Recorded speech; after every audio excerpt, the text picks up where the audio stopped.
ഓം നമോ ഭഗവതേ വാസുദേവായ സച്ചിദാനന്ദരൂപായ വിശ്വോത്പത്യാദിഹേതവേ താപത്രയവിനാശായ ശ്രീകൃഷ്ണായ വയം നുമ. എല്ലാവർക്കും വിനീതമായ പ്രണാമം. ശ്രീമദ് ഭാഗവതം 3-ാമത്തെ സ്കന്ധത്തിൽ 10-ാമത്തെ അധ്യായമാണ് ഇനി നമ്മൾ ചർച്ച ചെയ്യുന്നത്.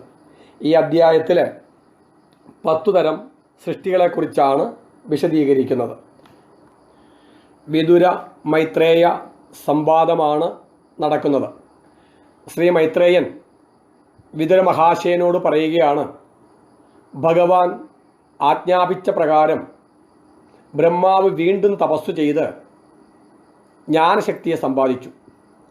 ഒരിക്കൽ അതിശക്തിയായ കാറ്റടിച്ച് ബ്രഹ്മാവിൻ്റെ ഇരിപ്പിടമായ താമരയും കാരണജലവും വല്ലാതെ ഇളകി. ഇതെല്ലാം ചമത്കാരാത്മകമായിട്ട് പറയുന്നതാണ് എന്ന് മനസ്സിലാക്കിക്കൊള്ളുക. അപ്പോൾ ബ്രഹ്മാവ് ജലത്തെ വായുവോടുകൂടി തൻ്റെ ഉള്ളിലാക്കി. താമര മാത്രം അവശേഷിച്ചു.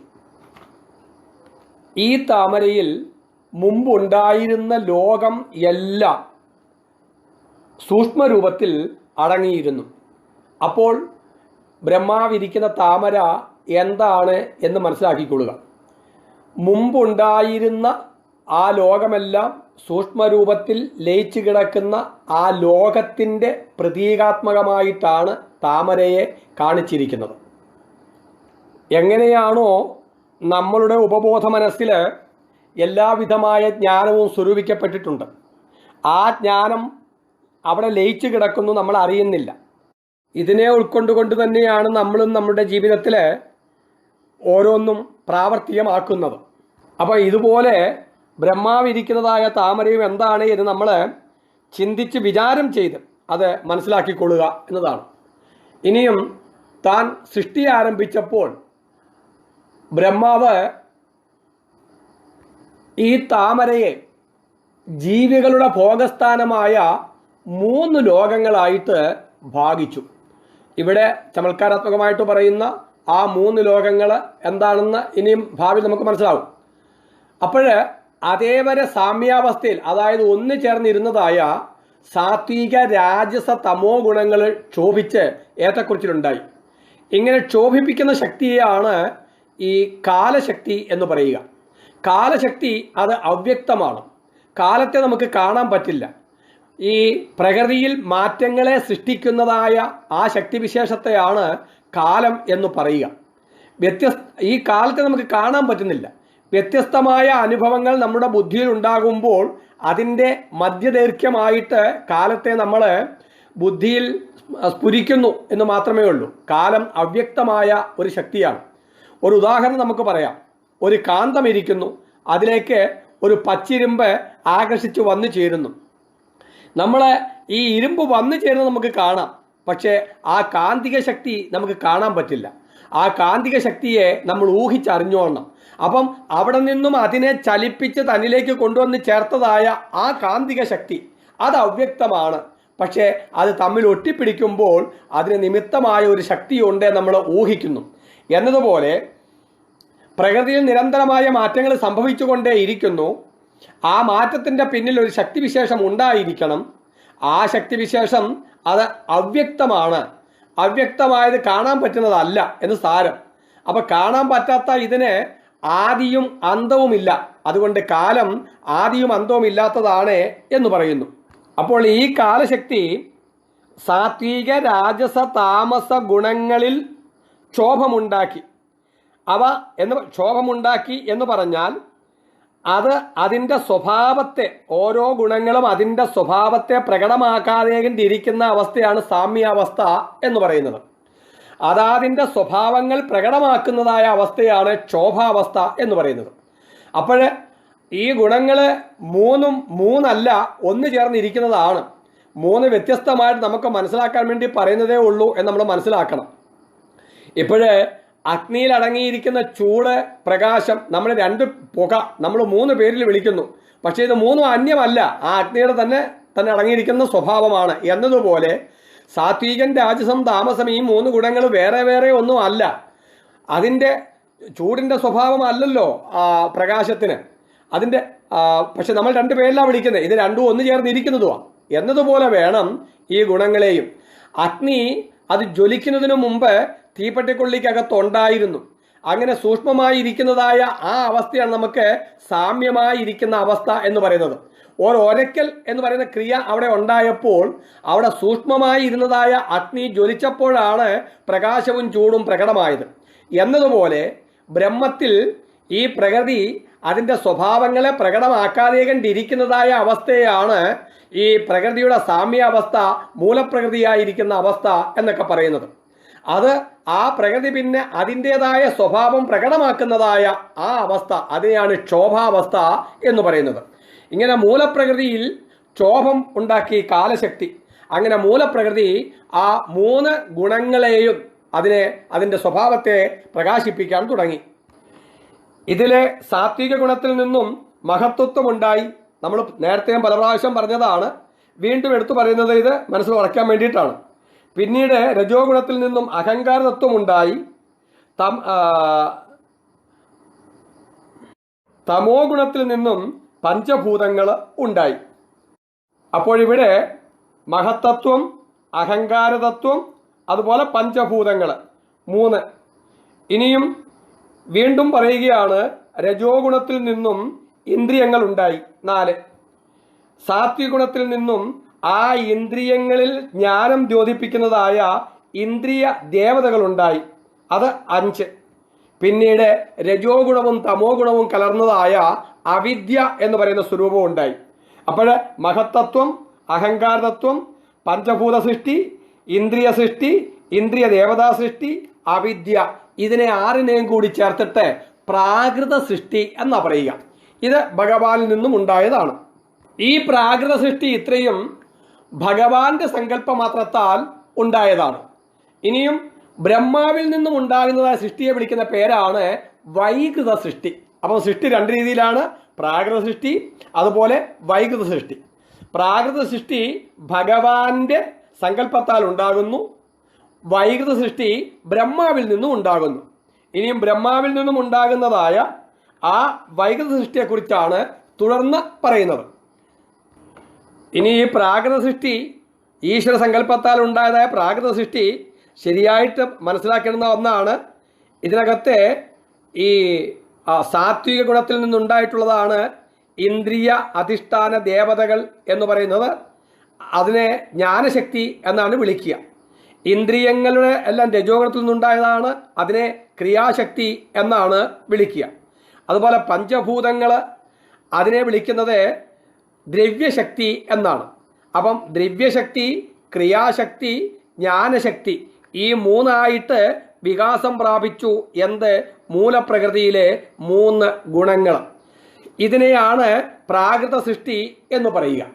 ഇനിയും ബ്രഹ്മാവിൽ നിന്നും വൈകൃത സൃഷ്ടി ഉണ്ടാകുന്നു. ഈ വൈകൃത സൃഷ്ടിയും 3 രീതിയിലുണ്ട്. ഒന്നാമത്തെ വൈകൃത സൃഷ്ടിയാണ് വൃക്ഷലതാദികളെല്ലാം. ഇവ 6 തരത്തിലുണ്ട്. ഒന്നാമത്തേത് വനസ്പതികൾ, അതായത് പൂക്കാതെ കണ്ട് കായ്ക്കുന്ന ആല് പോലെയുള്ള വൃക്ഷങ്ങൾ. രണ്ടാമത്തേത് ഓഷധികൾ. മൂന്നാമത്തേത് ധാന്യങ്ങൾ. 4 ലതകൾ. 5 ലതയിൽ തന്നെ ഈ മുള, ഈറ തുടങ്ങിയവ, അതിനെ വീരുത്തുക്കൾ എന്നാ പറയുക. 6ാമത്തേത് ദ്രുമം, അതായത് കശുവണ്ടി ഒക്കെ തുടങ്ങി, മാവ്, കശുവണ്ടി തുടങ്ങിയവ, അതെല്ലാം പൂത്തതിന് ശേഷം കായ്ക്കുന്നതാണ്. അപ്പം അങ്ങനെ വൃക്ഷലതാദികളെ 6ആയിട്ട് തരംതിരിച്ചിരിക്കുന്നു. വനസ്പതികൾ, ഓഷധികൾ, ധാന്യങ്ങൾ, ലതകൾ, വീരുത്തുകൾ, ദ്രുമങ്ങൾ. ഇത് ഇത്രയും കൂടെ ചേർന്നത് ഒന്നാമത്തെ വൈകൃത സൃഷ്ടി. രണ്ടാമത് ജീവികൾ, തിര്യക്കുകൾ. ഈ തിര്യക്കുകൾ 28 രീതിയിൽ പറയപ്പെടുന്നുണ്ട്. അതവിടെ നിൽക്കട്ടെ, അല്ല നമ്മൾ വിശദീകരിക്കുന്നില്ല. മൂന്നാമത്തെ വൈകൃത സൃഷ്ടിയാണ് ഈ മനുഷ്യർ. മൂന്നാമത്തെ വൈകൃത സൃഷ്ടിയിൽ ദേവന്മാരും ഉൾപ്പെടുന്നുണ്ട്. അതുകൊണ്ട് അതിനെ ദേവസർഗം എന്നാ പറയുക. ഈ ദേവസർഗം 8 രീതിയിലുണ്ട്. വിബുധന്മാർ, പിതൃക്കൾ, അസുരന്മാർ. നോക്കിക്കോളൂ, ഈ ദേവസർഗത്തിനകത്താണ് ഈ അസുരന്മാരുടെയും ജന്മം. ഗന്ധർവന്മാര്, അപ്സരസ്സുകള്, യക്ഷസ്സുകള്, രക്ഷസ്സുകള്, ഭൂതപ്രേത പിശാചുക്കള്, സിദ്ധചാരണ വിദ്യാധരന്മാര്, കിന്നരന്മാര്, കിംപുരുഷന്മാര്, കിന്നരന്മാരും കിംപുരുഷന്മാരും, ഇങ്ങനെ 8 രീതിയിൽ ആണ് ഈ ദേവസർഗം ഉള്ളത്. അപ്പോൾ ഈ മൂന്നാമത്തെ ബ്രഹ്മാവിൻ്റെ വൈകൃത സൃഷ്ടിയിൽപ്പെട്ടതാണ് മനുഷ്യരും ദേവന്മാരും അസുരന്മാരും എല്ലാം എന്ന് സാരം. എത്രമാത്രം നമ്മൾ സാറിന് ഇതിനെ മനസ്സിലാക്കിയാൽ മതി. ഇനി ഇവിടെ എടുത്ത് നമ്മൾ മനസ്സിലാക്കേണ്ടുന്ന ഒരു കാര്യം, നമ്മൾ നേരത്തെ ഈ പ്രാകൃത സൃഷ്ടിയിൽ മഹത്തത്വം എന്നൊരവസ്ഥയെക്കുറിച്ച് പറഞ്ഞു. ഈ മഹത്തത്വം എന്ന് പറയുന്ന ആ അവസ്ഥയിൽ അടങ്ങിയിരിക്കുന്ന ഈശ്വരാംശമായ ജ്ഞാനം അല്ലെങ്കിൽ ബോധം, അതിനെയാണ് ചിദാഭാസൻ എന്നിങ്ങനെ പറയുന്നത്. ഇപ്പം ഈ മഹത്വത്തിലെ ഈ ചിദാഭാസൻ, ആ ചിദാഭാസനാണ് ഈ ലോക സൃഷ്ടിയുടെ നിമിത്തം.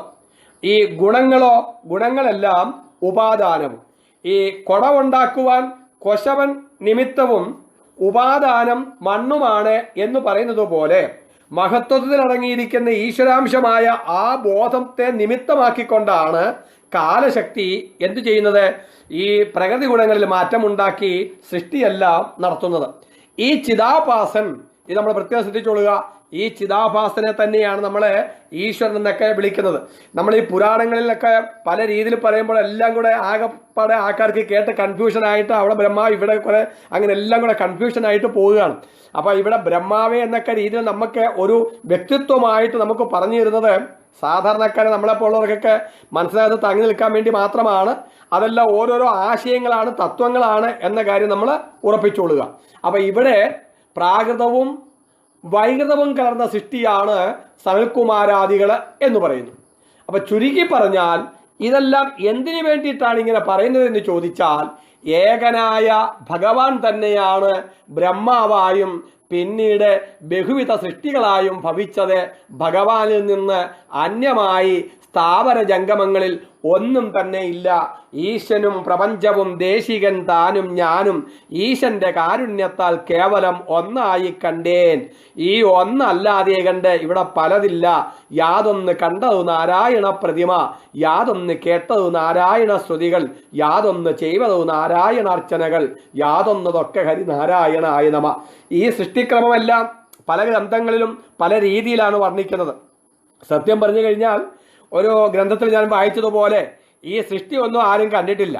കാരണം മനുഷ്യരെല്ലാം ഉണ്ടായത് സൃഷ്ടിയൊക്കെ തുടങ്ങിയതിന് ശേഷമാണ്. സൃഷ്ടിക്ക് ശേഷമാണ് മനുഷ്യനുണ്ടായത്. അപ്പൊ തനിക്ക് മുമ്പേ ഉണ്ടായത് എങ്ങനെയെന്നുള്ളതൊന്നും മനുഷ്യനെ കണ്ടുപിടിക്കാൻ പറ്റത്തില്ല.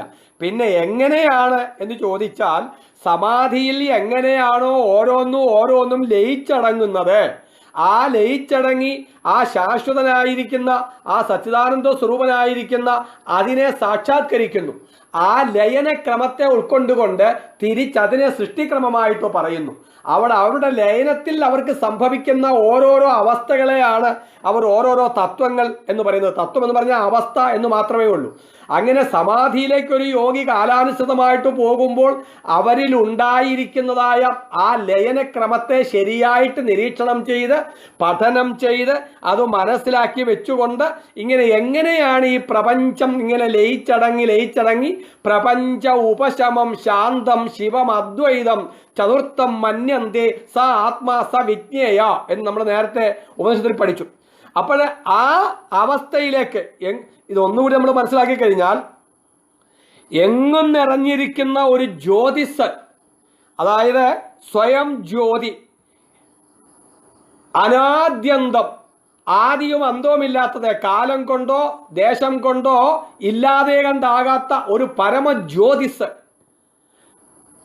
സ്വയം ജ്യോതിർ അനന്താത്മാ നിർവികാര, യാതൊരു മാറ്റവും ഉണ്ടാകാതെ നിശ്ചലമായി നിൽക്കുന്നതായ ഒരു ജ്യോതിസ്, നിർഗുണ, പ്രകൃതിയുടേതായ ആ ഒരു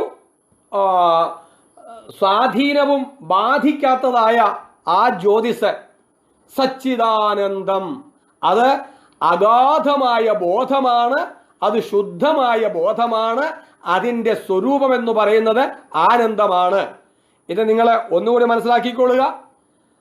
സ്വയം ജ്യോതി അനാദ്യന്ത നിർവികാര പരാത്പര നിർഗുണ സച്ചിദാനന്ദ, ഇത്രയും പരമാത്മാവിൻ്റെ വിശേഷങ്ങൾ. തദംശോ ജീവസംജ്ഞക, അതിൻ്റെ അംശമാണ് ജീവൻ എന്ന് പറയുന്നത്. അപ്പോൾ ഈ ജീവൻ ആ പരമാത്മാവിൻ്റെ തന്നെ അംശമാണ്. ഇതാണ് നമ്മൾ മനസ്സിലാക്കേണ്ടുന്നത്. പക്ഷേ ഈ ജീവൻ അവിദ്യയിൽ പെട്ടിരിക്കുന്നത് കൊണ്ട് ആ പരമാത്മാവിലെ ആനന്ദമോ, ആ പരമാത്മാവ് സർവവ്യാപിയാണ് അതിൻ്റെ അനുഭവമോ, അല്ലെങ്കിൽ ആ പരമാത്മാവ് നിശ്ചലാവസ്ഥയാണ് അതിൻ്റെ അനുഭവമോ ഒന്നും നമുക്കുണ്ടാകാത്തത് അവിദ്യയിൽ പെട്ടുപോയിരിക്കുന്നത് കൊണ്ടാണ്. ഈ അവിദ്യാസ്വരൂപത്തെയാണ് നമ്മൾ ലിംഗശരീരം എന്ന് പറയുക. ഏവം പഞ്ചവിധം ലിംഗം ത്രിവിധ് ഷോഡശ വിസ്തൃതം യേശ ചേതനയാ യുക്തോ ജീവ ഇത്യഭിധീയതേ. അതായത് സാത്വിക ഗുണവും രാജസ ഗുണവും താമസ ഗുണവും 16 തത്വങ്ങളായിട്ട് വികാസം പ്രാപിക്കുന്നു. അതാണ് ശബ്ദം, സ്പർശം, രൂപം, രസം, ഗന്ധം എന്ന് പറയുന്നതായ 5 വിഷയങ്ങൾ. അതുപോലെ 10 ഇന്ദ്രിയങ്ങൾ, മനസ്സ്, ഇത് 16മായിട്ട് ആ 3 ഗുണങ്ങൾ വിസ്തൃതം പ്രാപിക്കുന്നു. ഇങ്ങനെ 16 തത്വങ്ങളോട് കൂടിയിരിക്കുന്ന ഇതിനെ ലിംഗശരീരം എന്ന് പറയുന്നു. ഇതിൽ നിന്നാണ് എല്ലാം ഉണ്ടാകുന്നത്, ഇതിലേക്കാണ് എല്ലാം ലയിക്കുന്നത്. നമ്മുടെ ഈ സ്ഥൂല ശരീരം ഇതിൽ നിന്നുണ്ടായി, ഇതിൽ തന്നെ ലയിക്കുന്നു. ഈ ശരീരം വിട്ട് അടുത്ത ശരീരത്തിലേക്ക് പോകുന്നു. അപ്പം ഈ ലിംഗശരീരത്തിനകത്ത് പെട്ടിരിക്കുന്നതായ ആ സച്ചിദാനന്ദ സ്വരൂപമാകുന്നതായ അംശത്തിനെ വിളിക്കുന്ന പേരാണ് ജീവൻ എന്ന് പറയുന്നത്.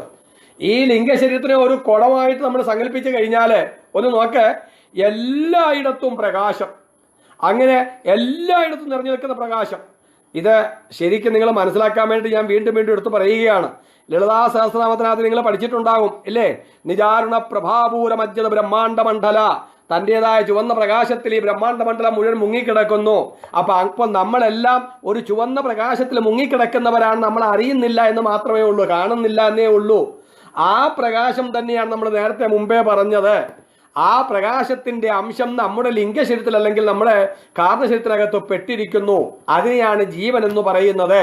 അപ്പം ആ കാരണശരീരത്തിനെയാണ് അവിദ്യ എന്ന് പറയുന്നത്. ആ അവിദ്യയെ ഉല്ലംഘിച്ച് തൻ്റെ യഥാർത്ഥ സ്വരൂപമാകുന്ന ആ സച്ചിദാനന്ദത്തെ പ്രാപിക്കുക, അത് തന്നെയാണ് ജീവിതത്തിന്റെ പരമലക്ഷ്യം. അപ്പം അതിനെ പ്രാപിക്കുമ്പോൾ എങ്ങനെയായിരിക്കും അനുഭവം? നാരായണ ഗുരുദേവൻ പറഞ്ഞതുപോലെ, 1 കോടി ദിവാകരരുതി ഒത്തുയരും പടി പാരോടു നീരനലാദികളും കെടുമാറു കിളർന്നൊരു നിൻ വടിവെന്നും ഇരുന്നു വിളങ്ങിടണം. അപ്പം 1 കോടി സൂര്യൻ ഉയരുന്നതുപോലെയുള്ളതായ പ്രഭ, ആ പ്രഭ വന്നു കഴിയുമ്പോൾ ഈ പ്രാപഞ്ചികമായ അനുഭവങ്ങളെല്ലാം ഇല്ലാതെയുണ്ടാകുന്ന അതിനകത്ത് ലയിച്ചടങ്ങിപ്പോകുന്നു. ഇതിനെയാണ് പ്രപഞ്ച ഉപശമം ശാന്തം ശിവം അദ്വൈതം ചതുർത്ഥം മന്യന്തി നമ്മൾ ഉപനിഷത്തിൽ പഠിച്ചത്. അപ്പം ഈ ഒരു ലയനക്രമം എങ്ങനെയാണോ യോഗികൾ സാധ്യമാക്കുന്നത്, അതിൻ്റെ വിപരീതത്തെ അവരെ സൃഷ്ടിക്രമമായിട്ടും പറയുന്നു.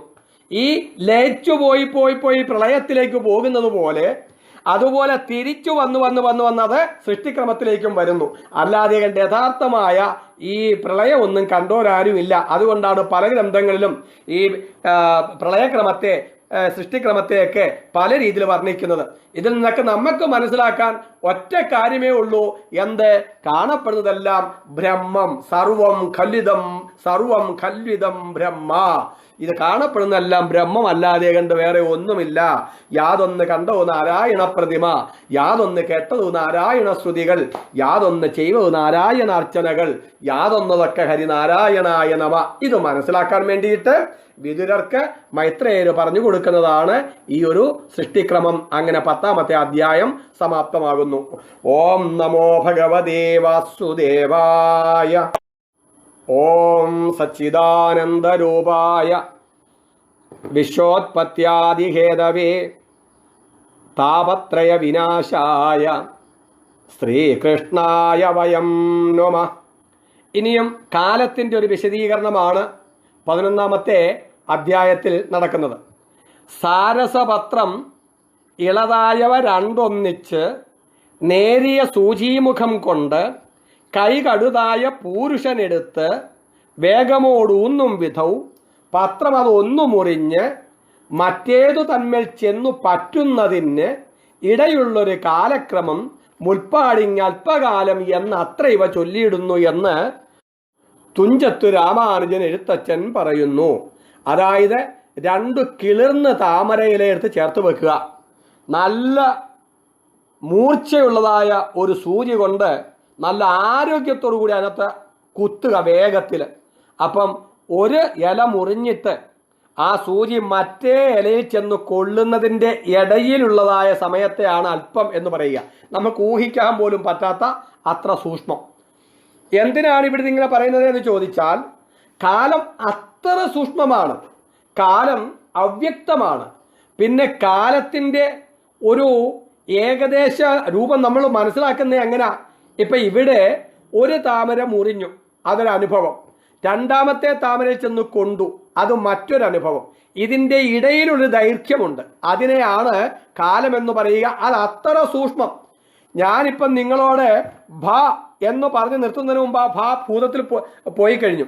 അടുത്ത ഗ എന്ന് ഞാൻ ഉച്ചരിച്ചു കൊണ്ടിരിക്കുമ്പോൾ അവിടെ വർത്തമാനമുണ്ട്, പക്ഷെ ഞാൻ ഗ നിർത്തിക്കഴിഞ്ഞപ്പോഴത്തേക്ക് അത് ഭൂതത്തിൽ പോയി കഴിഞ്ഞു. അടുത്ത വ ഇതാ ഭാവിയിൽ നിൽക്കുക. അപ്പം ഈ ഭാഗവതം എന്ന് ഞാൻ അക്ഷരങ്ങൾ ഉച്ചരിക്കുമ്പോൾ തന്നെ ഭൂതവും വർത്തമാനവും ഭാവിയും അവിടെ ഇങ്ങനെ വന്നു കഴിഞ്ഞു, നമുക്ക് ഊഹിക്കാൻ പോലും പറ്റുന്നതിന് മുമ്പായിട്ട്. അപ്പോഴേ കാലം എന്ന് പറയുന്നത് അത്രയ്ക്കും സൂക്ഷ്മവും അവ്യക്തവുമാണ് എന്ന് നമ്മളെ ബോധ്യപ്പെടുത്താൻ വേണ്ടിയിട്ടാണ് ഇങ്ങനെ പറയുന്നത്. ഇനി മറ്റൊരു രീതിയിലാണ് മൂലത്തിൽ പറയുന്നത്. അതായത് വിഭജിക്കപ്പെടാൻ കഴിയാത്തതായി കാലത്തിൻ്റെ സൂക്ഷ്മതമമായ അംശത്തിനെ പരമാണു എന്ന് പറയും. പരമാണുവിൽ നിന്ന് ക്രമത്തിൽ അണു, ത്രസരേണു, പിന്നെ ത്രുടി, വേദം, ലവം, നിമിഷം, ക്ഷണം, ലഘു, നാഴിക, മുഹൂർത്തം, യാമം, പകല്, രാത്രി, പിന്നെ ദിവസം, രണ്ടും കൂടെ ചേർന്ന് ദിവസം, ഇങ്ങനെയാണ് അങ്ങോട്ട് പോകുന്നത്. ഇതിനെ നമുക്ക് ഇനി ഒന്നുകൂടി ഒന്ന് പറയാം. ഭാഗവത്തിൽ ഈ എഴുത്തച്ഛൻ പറയുന്ന പോലെ തന്നെ ഇപ്പം നമ്മൾ പറഞ്ഞല്ലോ അല്പം എന്ന് പറഞ്ഞല്ലോ, അല്പകാലം. അങ്ങനെ 30 അല്പകാലം ചേരുമ്പോഴേ ഒരു ത്രുടി, 30 ത്രുടി ചേരുമ്പോൾ അതിനെ ഒരു കല എന്ന് വിളിക്കും. 30 കല ചേരുമ്പോൾ അതിനെ ഒരു കാഷ്ട എന്ന് പറയും. 30 കാഷ്ട ചേർന്നാൽ ഒരു നിമിഷം, അതിനെയാണ് കരവിരൽ ഞൊടി, ഇങ്ങനെ ഒന്ന് ഞൊടിക്കുന്ന ആ ഒരു സമയം. ഇങ്ങനെ 4 നിമിഷങ്ങൾ ചേർന്ന് കഴിഞ്ഞാൽ ഒരു ഗണിതം, അതായത് 4 ഞൊടിപ്പിൻ്റെ സമയത്തിനെ ഒരു ഗണിതം എന്ന് പറയും.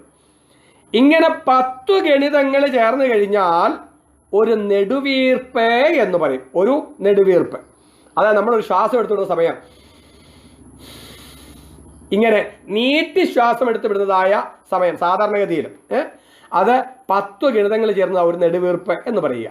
അപ്പം ഇതിനകത്ത് 40 നിമിഷം എടുക്കുന്നുണ്ട്. നമ്മളിവിടുത്തെ സെക്കൻഡ് തൊട്ടൊന്നും കൂട്ടിക്കൊള്ളിക്കല്ലേ ഇതിനെ.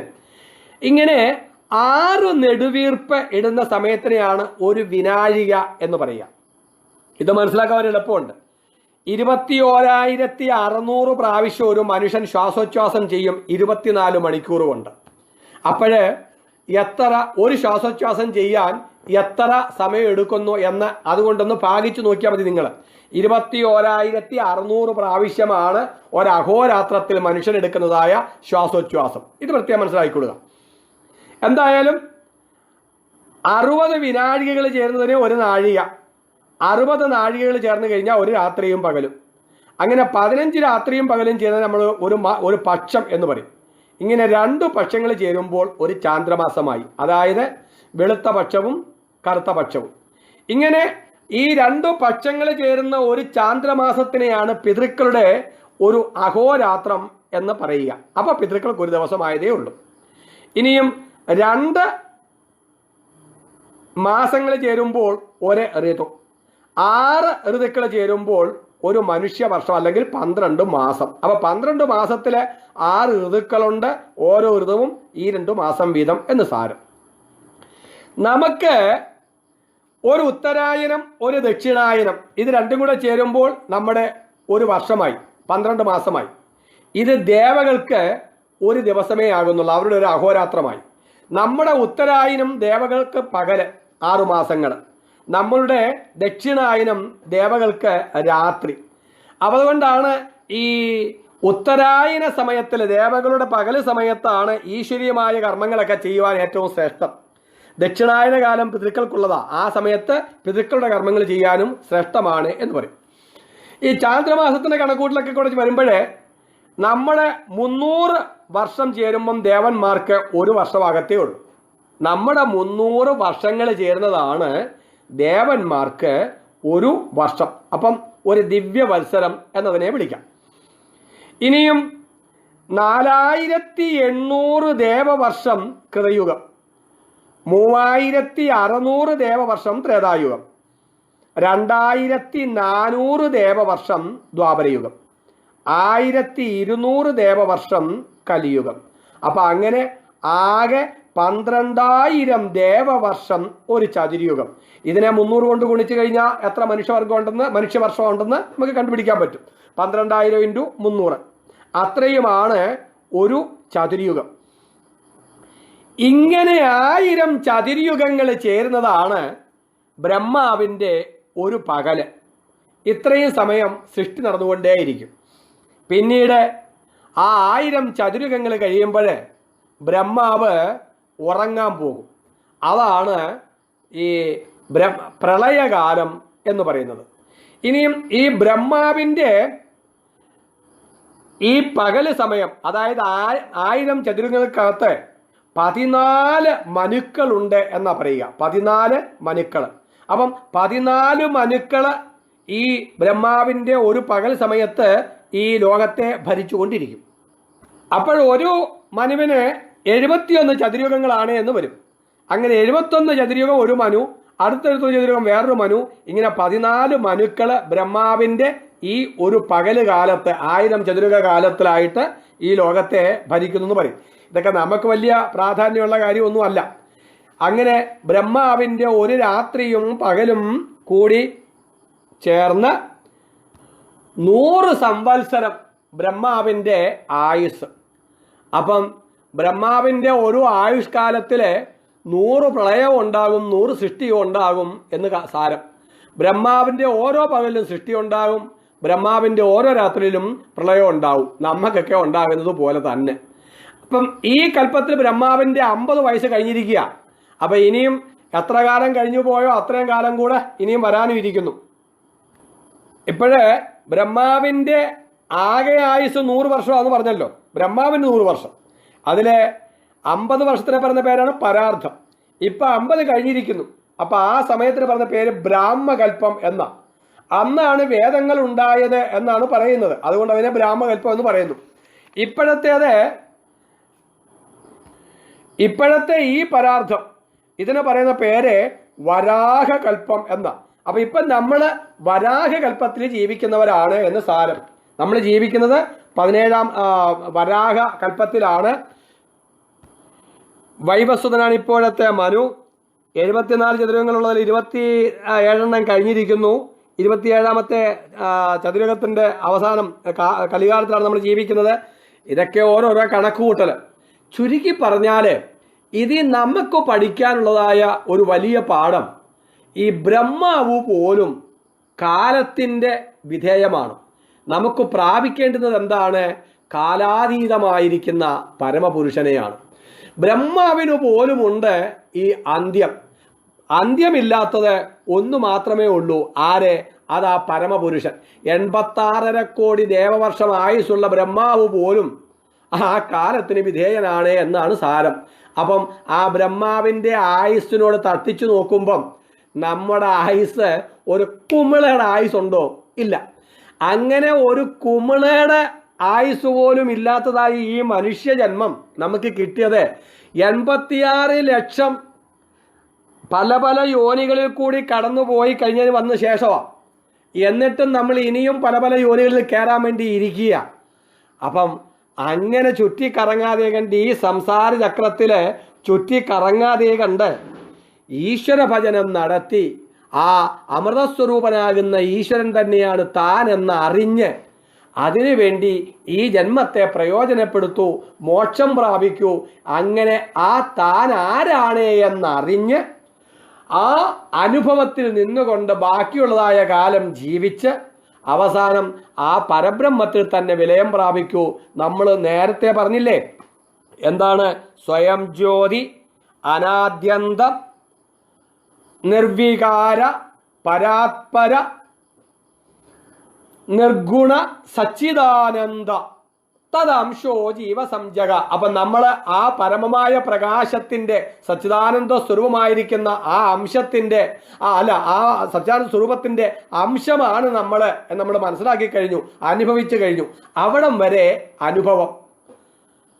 അത് അനുഭവിച്ചത് കൊണ്ടാണല്ലോ ഇവിടെ നാരായണ ഗുരുദേവനൊക്കെ പറയുന്നത് 1 കോടി ദിവാകരൊത്തുയരും പടി എന്നൊക്കെ പാടിയത്, അല്ലെങ്കിൽ ഉപനിഷത്തിലെ ഋഷീശ്വരന്മാരെ പ്രപഞ്ചോപശമം ശാന്തം എന്നൊക്കെ പാടിയത്. അവിടെ വരെ അനുഭവം. അതിൻ്റെ അപ്പുറത്ത് ഇത് ശരീരം വിട്ടുകഴിഞ്ഞാൽ അനുഭവമല്ല, അതായി തീരൽ. ഈ ശരീരത്തിലിരുന്നു കൊണ്ട് അതിനെ അനുഭവിച്ചു, അവസാനം ഈ ശരീരം ത്യജിച്ച് അതായി തീരുന്നു. അപ്പം അതായി തീർന്നു കഴിഞ്ഞാൽ എങ്ങനെയാണോ ഉപ്പുപാവ ഉപ്പുകടലിൽ അതിനെ അളക്കാൻ വേണ്ടി ഇറങ്ങിക്കഴിഞ്ഞാൽ അതായി തീരുന്നത് എന്നതുപോലെ ഈ ജീവൻ അതിനകത്ത് ലയിച്ചു ചേരുന്നു. അപ്പം ആ ലയിച്ച് ചേർന്ന് അതായി അങ്ങ് മാറുക ചെയ്യുക. ഇപ്പം കാണുന്നതെല്ലാം ആ പ്രകാശം ബ്രഹ്മത്തിൻ്റെ ലക്ഷണമാണ്. യഥാർത്ഥ ബ്രഹ്മം എന്തുവാ? ബ്രഹ്മം ലക്ഷണശൂന്യം, അചിന്യം, നിർവികാരം. അപ്പം അതിനകത്ത് അങ്ങ് ലയിച്ച് ചേർന്ന് കഴിഞ്ഞാൽ പിന്നെ ലക്ഷണശൂന്യം. അതിനിപ്പുറം നിൽക്കുന്നതെല്ലാം ലക്ഷണത്തിനോടുള്ളത്. അതുകൊണ്ട് ഈ ശരീരത്തിൽ ഇരുന്നു കൊണ്ട് ഈ അനുഭവത്തിൽ അതിനെ സാക്ഷാത്കരിക്കുക, താൻ ഇതാണ് എന്ന് ദൃഢനിശ്ചയം ഉറപ്പിക്കുക. അതിനുശേഷം ഇതിനെ സ്മരിച്ചുകൊണ്ട് ശരീരം ത്യജിക്കുക. സർവം ഖല്വിദം ബ്രഹ്മ തജ്ജലാൻ ഇത് ശാന്ത ഉപാസീത. അപ്പോഴേ ആ ബ്രഹ്മത്തെ സാക്ഷാത്കരിച്ചിട്ട് അതിൽ നിന്നുമാണ് ഇതെല്ലാം ഉണ്ടായിരിക്കുന്നത് എന്ന് ശാന്തനായി ഉപാസിക്കോ. അഥ കലു ക്രതുമയ, അങ്ങനെ തന്നെ ഉറപ്പിച്ചെടുക്കൂ. എന്താണെന്നാണോ നമ്മൾ ഉറപ്പിച്ചെടുക്കുന്നത് അതായി തീരുന്നു ഈ പുരുഷൻ. എന്നിട്ട് ഈ ശരീരം ത്യജിച്ചു പോയി കഴിയുമ്പോൾ അതായിട്ട് തന്നെ ഭവിക്കുകയും ചെയ്യുന്നു. അങ്ങനെ അതായിട്ട് ഭവിക്കാൻ വേണ്ടിയിട്ടുള്ളതാണ് ഈ ജന്മം. അതിനു വേണ്ടിയിട്ട് പ്രയത്നിക്കണം എന്ന് നമ്മളെ ബോധ്യപ്പെടുത്താൻ വേണ്ടിയിട്ടാണ് ഈ കാലഗണനയെല്ലാം ഇവിടെ പറഞ്ഞിരിക്കുന്നത്. അങ്ങനെ 11ാമത്തെ അധ്യായം സമാപ്തമാകുന്നു. ഓം നമോ ഭഗവതേ വാസുദേവായ. ഓം നമോ ഭഗവതേ വാസുദേവായ. ഓം നമോ ഭഗവതേ വാസുദേവായ. സച്ചിദാനന്ദരൂപായ വിശ്വോത്പത്യാദിഹേതവേ താപത്രയ വിനാശായ ശ്രീകൃഷ്ണായ വയം നുമഃ. 3ാമത്തെ സ്കന്ധത്തിൽ 12ാമത്തെ അധ്യായത്തിൽ നേരത്തെ പറഞ്ഞ സൃഷ്ടിക്രമം വീണ്ടും തുടരുകയാണ്. ഇവിടെ ബ്രഹ്മദേവൻ പ്രതികളെ സൃഷ്ടിച്ച രീതിയെപ്പറ്റി പറയാം എന്ന് പറഞ്ഞുകൊണ്ട് മൈത്രേയ മുനി ആരംഭിക്കുന്നു. ബ്രഹ്മാവ് ആദ്യമേ സൃഷ്ടിച്ചത് 5 അജ്ഞാന വൃത്തികളാണ്. അവ അന്തതാമിശ്രം, താമിശ്രം, മഹാമോഹം, മോഹം, തമസ്. ഈ അജ്ഞാന വൃത്തികളെയാണ് ബ്രഹ്മാവ് ആദ്യമേ സൃഷ്ടിച്ചത് എന്ന് പറയുന്നു. എന്തൊക്കെയാണ് ഈ അജ്ഞാന വൃത്തികളാകുന്ന 5 തമസ് ഇതാണ് നമ്മളിലെ ആത്മാവിനെ മറയ്ക്കുന്നത്. അതുകൊണ്ടാണ് നമുക്ക് ആനന്ദസ്വരൂപമായിരുന്നിട്ട് പോലും നമ്മൾ ദുഃഖിയും ഭയചകിതരുമായിട്ട് ജീവിക്കേണ്ടി വരുന്നത്. അങ്ങനെ നമ്മുടെ മഹിമയെ മറച്ചിരിക്കുന്ന കാരണം കൊണ്ട് ഈ ദേഹത്തിൽ ഞാനെന്നുള്ളതായ ആ തെറ്റിദ്ധാരണ ഉണ്ടാകുന്നു. അതിനെ പറയുന്ന പേരാണ് മോഹം. അതിൽ കൂടി വിഷയഭോഗങ്ങളെ അനുഭവിക്കുവാനുണ്ടാകുന്നതായ ആസക്തി ഉണ്ടാകുന്നു. അതാണ് മഹാമോഹം. താൻ ആഗ്രഹിക്കുന്ന വിഷയങ്ങളെ തൻ്റെ ഇഷ്ടാനുസരണം കിട്ടാതെ കണ്ടുവരുമ്പോൾ ക്രോധമുണ്ടാകുന്നു. ഇതാണ് താമിശ്രം. ഇനിയും ഈ വിഷയങ്ങളുടെ നാശമുണ്ടാകുമ്പോൾ താൻ തന്നെ ഇല്ലാതെ കണ്ടായി പോകുന്നു, നശിച്ചു പോകുന്നു എന്ന തോന്നലുണ്ടാകുന്നതിനെയാണ് അന്ധതാമിശ്രം എന്ന് പറയുക. അപ്പോൾ ഈ 5 അജ്ഞാന വൃത്തികളെ ആദ്യം ബ്രഹ്മാവ് സൃഷ്ടിച്ചു. അപ്പോൾ ലോകത്തിൽ ആദ്യമേ ഉണ്ടായത് അജ്ഞാനവൃത്തികളാണ് എന്ന് സാരം. ഈ അജ്ഞാനവൃത്തികൾ കൂടിയാണ് ഈ ഭൗതിക ലോകം നിലനിൽക്കുന്നത്. ഇനിയും ഈ പാപസൃഷ്ടികൾ നടത്തിയതായ ആ ശരീരത്തെ അല്ലെങ്കിൽ ആ മാനസികാവസ്ഥയെ ബ്രഹ്മാവ് ഉപേക്ഷിച്ചു. എന്നിട്ട് വീണ്ടും ഭഗവാനെ വഴിപോലെ ധ്യാനിച്ചു. എന്നിട്ട് മാനസപുത്രന്മാരായിട്ട് 4 പേരുണ്ടായി. അവരാണ് സനകൻ, സനന്ദൻ, സനാതനൻ, സനൽകുമാരൻ എന്ന് പറയുന്നതായ യോഗീശ്വരന്മാർ. അവരോട് ബ്രഹ്മാവ് പ്രജാസൃഷ്ടി നടത്തുവാൻ വേണ്ടി പറഞ്ഞു. പക്ഷേ അവരതിന് തയ്യാറായില്ല. അവർ മോക്ഷേച്ഛുക്കളായിരുന്നു. അപ്പോൾ ബ്രഹ്മാവിന് കോപമുണ്ടായി. ആ ക്രോധത്തിൽ നിന്ന് രുദ്രൻ ജനിച്ചു. ഭ്രൂമധ്യത്തിൽ നിന്നായിരുന്നു ഈ നീലലോഹിത വർണ്ണനായ ഈ രുദ്രന്റെ ഉത്ഭവം. രുദ്രൻ സൃഷ്ടി ആരംഭിച്ചു. ആ സൃഷ്ടി ഈ ലോകത്തെ തന്നെ നശിപ്പിക്കുമെന്ന് ബ്രഹ്മാവിന് തോന്നി. അതുകൊണ്ട് ഭയമായി. എന്നിട്ട് സൃഷ്ടി മതിയാക്കിയിട്ട് തപസ് ആചരിക്കാൻ രുദ്രനോട് പറഞ്ഞു. അങ്ങനെ രുദ്രൻ തപസ് ആചരിച്ചു. വീണ്ടും ബ്രഹ്മാവ് തപസ് ചെയ്തു. എന്നിട്ട് ബ്രഹ്മാവിൽ നിന്നും മരീചി, അത്രി, അങ്കിരസ്, പുലസ്ത്യൻ, പുലഹൻ, ക്രതു, ഭൃഗു, വസിഷ്ഠൻ, ദക്ഷൻ, നാരദൻ, ഇങ്ങനെ 10 പേര് ഉണ്ടായി. ബ്രഹ്മാവിൻ്റെ മടിയിൽ നിന്ന് നാരദൻ, കാലിൻ്റെ പെരുവിരലിൽ നിന്ന് ദക്ഷൻ, പ്രാണനിൽ നിന്ന് വസിഷ്ഠൻ, ത്വക്കിൽ നിന്ന് ഭൃഗു, കയ്യിൽ നിന്ന് ക്രതു, നാഭിയിൽ നിന്ന് പുലഹൻ, കാതുകളിൽ നിന്ന് പുലസ്തൻ, മുഖത്തിൽ നിന്ന് അങ്കിരസ്, കണ്ണുകളിൽ നിന്ന് അത്രി, മനസ്സിൽ നിന്ന് മരീചിയും ജനിച്ചു. പിന്നെയും ലോകസൃഷ്ടിയെ ആഗ്രഹിച്ചു ബ്രഹ്മാവ്. അങ്ങനെ ബ്രഹ്മാവിൻ്റെ വലത്തെ സ്ഥലത്തിൽ നിന്നും ധർമ്മനുണ്ടായി. പുറത്തിൽ നിന്നും അധർമ്മമുണ്ട്. അതായത് പൃഷ്ഠഭാഗത്തിൽ നിന്നും ധർമ്മം മുൻഭാഗവും അധർമ്മം പിൻഭാഗവും. ഹൃദയത്തിൽ നിന്ന് കാമമുണ്ടായി. പുരികങ്ങളിൽ നിന്ന് ക്രോധമുണ്ടായി. താഴത്തെ ചുണ്ടിൽ നിന്ന് ലോഭമുണ്ടായി. ഇനിയും പറഞ്ഞ് ശ്രദ്ധിക്കുക. മുഖത്തിൽ നിന്ന് വാഗ്ദേവതയായ സരസ്വതി ഉണ്ടായി. തൻ്റെ മുഖത്തിൽ നിന്നും ഉണ്ടായതായ ഈ സരസ്വതിയെ കണ്ട് ഉള്ളിൽ കാമവൃത്തി ഇല്ലാത്തവനായിരുന്നിട്ടു പോലും ആ ബ്രഹ്മാവ് ഈ സരസ്വതിയെ കാമിച്ചുപോയി.